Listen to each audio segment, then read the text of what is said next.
Hi, I'm Matt Wyan with BTE.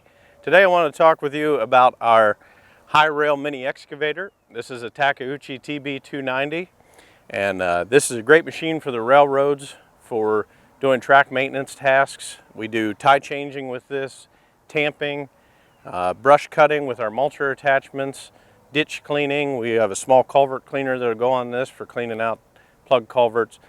Some of the features we have on this has dedicated front and rear high rail gear that's on here. It has our proprietary chain drive high rail system on it. It has automatic brakes, so when you start to travel, the brakes will automatically release. When you stop traveling, they automatically set. Also, it's got roller rail clamps on it, so if you're doing bridge work, you can clamp the machine down to the rails while you're out there, or if you need extra stabilization when you're working on the rails, you can put the clamps down and lock the machine to the rails. We also have derail bars on the front and back of this machine.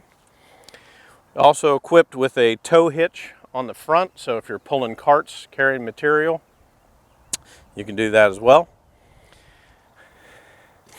Out here on the end, we have our rototilt system that's on here. This provides rotation and tilt to any attachments you put on here, tie heads, buckets, tampers, brush cutters. You can rotate and tilt anything that goes on here. It also has a hydraulic pin grabber style coupler on this to make quick change outs of attachments. So let's do a walk around and we'll talk about more of the specifics of our high rail mini excavators.